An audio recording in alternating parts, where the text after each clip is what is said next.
Energy flow in an ecosystem, lesson number 7, बायोलॉजीचा दुसरा lesson आहे. The earth is made up of 2 types of components. पृथ्वी 2 घटकांपासून तयार झालेली आहे पोरांनो. 1 type of components have life in them, सजीव सृष्टी ज्याला आपण म्हणतो, plants, animals. These are called as the living or biotic component, यालाच आपण सजीव सृष्टी असं म्हणतो. The other type of component do not have life in them. दुसऱ्या प्रकारच्या कंपोनंट मध्ये लाईफ नाहीये पोरांनो. कुठले ते कंपोनंट? एअर, वॉटर, सॉइल आणि लाईट. ठीक आहे.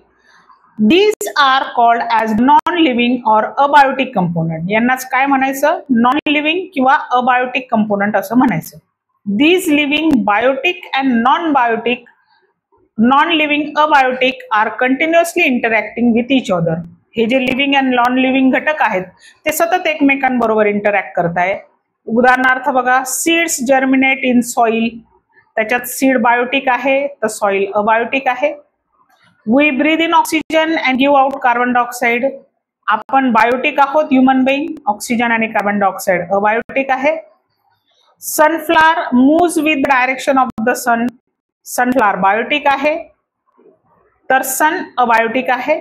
The lotus biotic, blooms when the sun rays, abiotic, falls in them.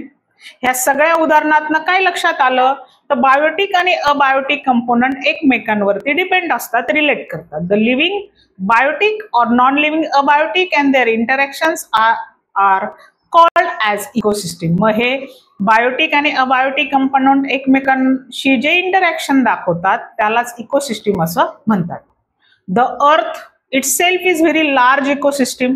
पृथ्वी हे खूप मोठी इकोसिस्टम आहे पोरांनो. Now let us understand how does this ecosystem function. ही इकोसिस्टम कशी काम करते आपण त्याचा अभ्यास करूया. Energy flow in an ecosystem. Living organisms मध्ये आपण बघूया कशी इकोसिस्टम. जसं प्लांट प्रोड्युसर आहेत, तुम्हाला माहिती आहे ते फूड प्रोड्यूस करतात. ग्लुकोज फॉर्म होतो त्यांच्यामध्ये. ह्याच वनस्पतीचा आपण अन्न म्हणून वापर करतो. त्यांच्यावरती डिपेंड करतात कंझ्युमर. कंझ्युम फूड्स, त्याला कंझ्युमर म्हणतो आपण. ठीक आहे. त्यानंतर obtain fruit from dead and decaying animal. ज्या वनस्पती किंवा प्राणी इतर मृत घटकांवर अवलंबून असतात त्यांना आपण म्हणूया की सॅप्ट्रोफाइट्स असं त्याला म्हटलं जातं. मृतोपजीवी असं त्याला म्हटलं जातं. आणि ऍट द एंड येतं डिकम्पोजर्स, जे सजीव नष्ट झाल्यानंतर त्यांना डिकम्पोज करण्याचं काम करतात. त्यामध्ये मेनली येतात bacteria. Since consumers consume food from different sources, let us know about the different types. हे जे कंझ्युमर आहे ते कंझ्युमरचे वेगवेगळे प्रकार आहेत पोरांनो. ते कोणते ते एकदा आपण बघून घेऊयात. बघा, grasshopper, squirrel, elephant, they are directly depend on autotrophs. हिरव्या वनस्पतींवर जगणारे त्यांना हार्बिरियस असं म्हणतात. शाकाहारी, त्याला प्रायमरी कंझ्युमर असं पण म्हटलं जातं. शाकाहारी प्राणी ते. त्यानंतर बघा, फ्रॉग आहे, आऊल आहे, फॉक्स आहे. These consumers use herbivores as their food. हार्बिरियसचा फूड म्हणून काय करतात? हे वापर करतात.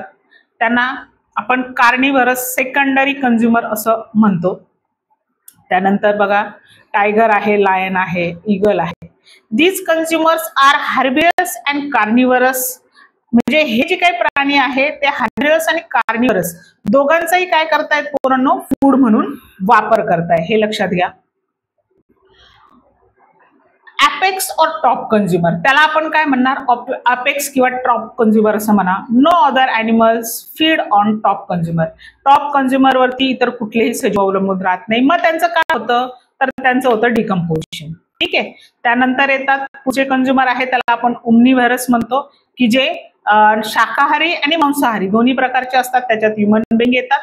आणि एक बियर आहे जो शाकाहारी पण आहे आणि मांसाहारी पण आहे. Feed on herbivores and carnivorous. हे दोघं हार्बिरियस आणि कार्निव्हरस दोघांवरती अवलंबून असतात. ठीक आहे. पुढे येतं पोरांनो फूड वेब आणि फूड चेन. याला आपण अभ्यासतोय. तर फूड चेन काय असतं? There are continuous interaction going on between the members of ecosystem. Ecosystem मधले जे वेगवेगळे मेंबर आहेत ते सतत एकमेकांशी इंटरॅक्शन करतायत. Let's understand this interaction with the help of few examples. काही उदाहरणं बघूया, तुम्हाला चांगल्या पद्धतीने समजेल. या पद्धतीने आपण फूड चेन पहिल्यांदा समजून घेण्याचा प्रयत्न करूया. तुमच्या समोर जे पिक्चर दिसत आहे त्याच्यामध्ये वनस्पती आहे प्रोड्युसर, तिच्यावरील हारीने अवलंबून आहे प्रायमरी कंझ्युमर. ठीक आहे, त्याला कोण खाणार? त्याला अपेक्स कंझ्युमर खाणार. त्यानंतर अपेक्स कंझ्युमर एकदा काही डेट झाला की त्याच्यावर डिकम्पोजर काम करणार. ठीक आहे, त्यानंतर येतं पोरांनो दुसरी एक फूड चेन बघा. प्रोड्युसर आहे, त्याच्या शेळी मेंढी त्याला हार्बिरियस, प्रायमरी कंझ्युमर त्याच्यावर अवलंबून अपेक्स कंझ्युमर. त्याची डेथ झाली, त्या डिकम्पोज केलं जाईल, तो पुन्हा मातीचा भाग होणार. बघा आणखी एक फूड चेन आहे. प्रोड्युसर आहेत, त्यांच्यावरती अवलंबून असणारे primary consumer, secondary consumer, apex consumer आणि डिकम्पोजर्स. आणखी एक फूड चेन बघा. प्रोड्युसर्स आहेत, त्यानंतर त्यांच्यावर अवलंबून असलेले प्रायमरी कंझ्युमर आहे, secondary consumer, territory consumer, apex consumer. त्यांचं डेथ झाली, ठीक आहे, डिकम्पोजिशन झालं आणि पुन्हा ते जमिनीचा मातीचा भाग झाले. In all this examples process of eating and Bing eaten up. खाल्लं आणि खाल्लं जाणं म्हणजे शिकार होणं आणि शिकार करणं असा त्याचा अर्थ होतो. Interaction goes on continuously between producers, consumers and saprophyte. ह्या प्रोड्युसर, कंझ्युमर अँड सॅप्रोफाइट मध्ये सतत कंटिन्युअस फॉर्म मध्ये एक इंटरॅक्शन आहे पूर्ण.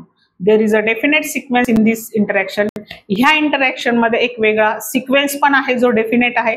या सिक्वेन्सला तुम्ही चेंज नाही करू शकत किंवा त्याला बदलू पण शकत नाही, लक्षात घ्या. म्हणून त्याला सिक्वेन्स, डेफिनेट सिक्वेन्स असं म्हटलं आहे. This definite sequence is called as food chain. याला आपण फूड चेन असं म्हणू शकतो. Every food chain has different level or links. प्रत्येक फूड चेन मध्ये वेगवेगळ्या प्रकारचे लेवल असतात आणि लिंक्स असतात पूर्ण. हे पण लक्षात घ्या.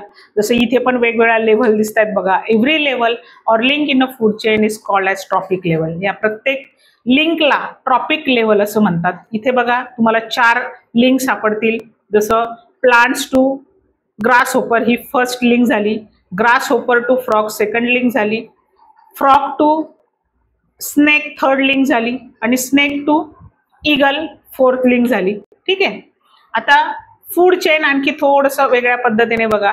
प्रोड्युसर्स असतात जे सूर्यप्रकाशामध्ये स्वतःचं अन्न स्वतः तयार करतात, त्यांच्यावरती प्रायमरी कंझ्युमर हार्बिरियस अवलंबून असतात, त्यांच्यावरती अपेक्स कंझ्युमर कार्निवरस अवलंबून असतात. Every link level in the food chain is called trophic level. ह्या प्रत्येक लेवल मधल्या प्राण्याला एक जी लेवल दिलेली आहे, लिंक दिली आहे, त्याला त्याची लेवल असते पूर्ण. Trophic level is the step at which organism obtain its food in the chain. ह्या चेन मध्ये हा जो प्राणी असतो हा सर्व्हाइव्ह करतो आणि स्वतःचं अन्न मिळवण्याचा प्रयत्न करत असतो. अँड ऑर्गॅनिझम मे बी प्रे फॉर मेनी अदर ऑर्गॅनिझम्स. एखादा प्राणी इतर बऱ्याच प्राण्यांच्या बाबतीमध्ये शिकार असू शकतो. जसं उदाहरणार्थ हा एक विशिष्ट किडा आहे, त्याला फ्रॉगही खाऊ शकतो, त्याला सरळाही खाऊ शकतो, त्याला चिमणी पण खाऊ शकते.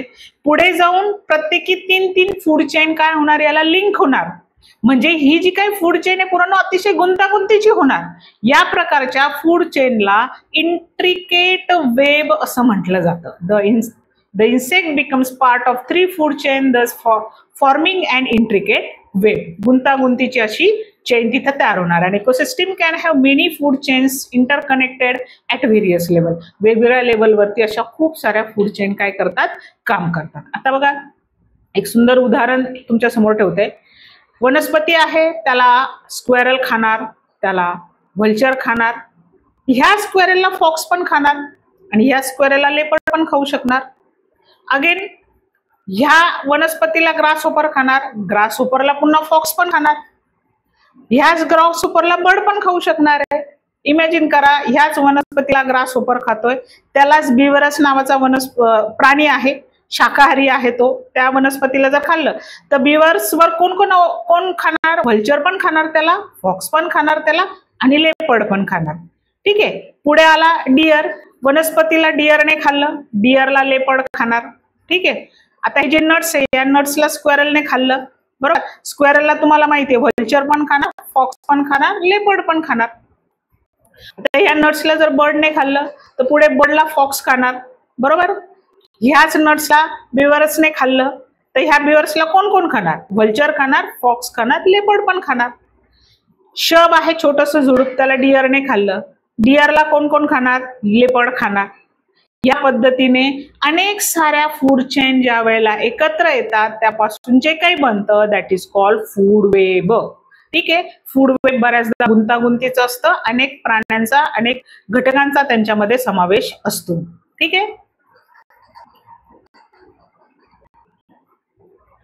Energy flow in an ecosystem. Green plants of ecosystem store some of the solar energy in form of food. बघा, प्रत्येक सोलर एनर्जी जी मिळते ते अन्नाच्या स्वरूपामध्ये प्रत्येक ग्रीन वनस्पती ग्लुकोजच्या फॉर्ममध्ये अन्न तयार करते आणि स्वतःमध्ये काय करते? ती साठवून ठेवते. The sun is the most important source of energy in an ecosystem. सूर्य हा अतिशय महत्वाचा इम्पॉर्टंट असा घटक आहे कुठल्याही इकोसिस्टमचा. Organisms at any trophic level do not pass on all the energy to the next trophic level. कुठल्याही लेवलमध्ये असलेला जो प्राणी किंवा वनस्पती आहे 100% एनर्जी पुढच्या लेवल पर्यंत देत नाही. At every level some energy is use by organism for its own life process. प्रत्येक सजीवाला स्वतःच्या काही लाईफ प्रोसेस आहेत पोरांनो, जसं मेटाबॉलिझम, चयापचय क्रिया, ग्रोथ आहे, वाढ आहे, रिप्रोडक्शन आहे, प्रजनन आहे, याच्यासाठी त्याला एनर्जी लागते. एनर्जी त्याला सेव्ह करून ठेवावी लागते. Some energy is also lost in surrounding as a heat energy. त्या व्यतिरिक्त उष्णता स्वरूपामध्ये काही एनर्जी वातावरणामध्ये पण सोडली जात असते. ठीक आहे. आता बघा, थोडंसं आपण एका डायग्रामच्या मदतीने तुम्हाला सांगण्याचा प्रयत्न करते. सोलर एनर्जी प्रोड्युसरने कंझ्युम केली. ठीक आहे, त्याच्यावरती प्रायमरी कंझ्युमर डिपेंड करतो, सेकंडरी करतो, टेरिटरी करतो, टॉप लेवल कंझ्युमर. या प्रत्येक लेवलमध्ये काय झालंय रे? Heat energy lost, heat energy lost. प्रत्येक लेव्हलमध्ये हीट एनर्जी लॉस्ट झाली. अपेक्स कंझ्युमर डेड झाला, त्याचं डिकम्पोजिशन झालं, त्याही वेळेला हीट एनर्जी लॉस केली गेली. Decomposers also dissipate some amount of energy in form of heat. ठीक आहे. The heat lost in the surrounding never goes back to the sun. आता ह्या सगळ्या प्रोसेसमध्ये सूर्याने जी दिलेली एनर्जी होती ती त्याला आपण परत केली का? ती परत आपण करत नाही. एकदा का वातावरणामध्ये सूर्याने दिलेली एनर्जी ती इथेच युटिलाइज केली जाते आणि इथेच वापरली जाते. ठीक आहे. Never goes back to the sun. आणि ही एनर्जी सूर्याकडे परत दिली जात नाही. Therefore the energy flow in food chain is referred as one way transport. म्हणून ऊर्जेचा जो प्रवाह आहे हा प्रवाह एक मार्गी आहे असं आपल्याला म्हणता येईल. Only 10% energy is passed on from one trophic level to another. एका ट्रॉपिक लेवल पासून दुसऱ्या ट्रॉपिक लेवलकडे जाताना फक्त 10% एनर्जी पास ऑन केली जाते.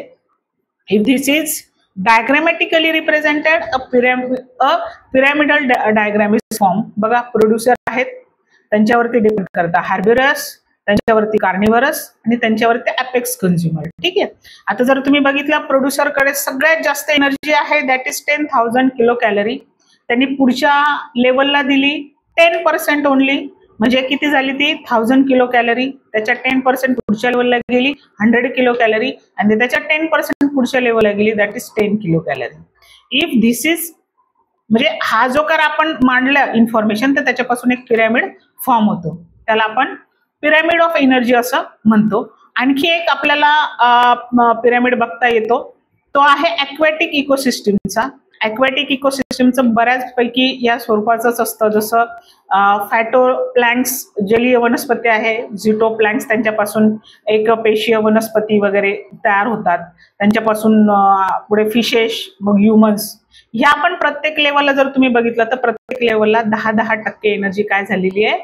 पुढे दिली गेलेली आहे. 100% एनर्जी कुठल्याही लेवलचा प्राणी कुठल्याही लेवलमध्ये असलेला पुढच्या लेवलला देत नाही. ठीक आहे, कारण बरीचशी एनर्जी त्याला स्वतःसाठी वापरायची असते. आता हा जो काही पिरॅमिड इंडिकेट केला in 1942 the food chain and energy flow through it was studied by. कोणी केलं रे याचा पहिल्यांदा अभ्यास? रेमॉन्ड लिंडमन नावाचे सायंटिस्ट होऊन गेलेले आहे.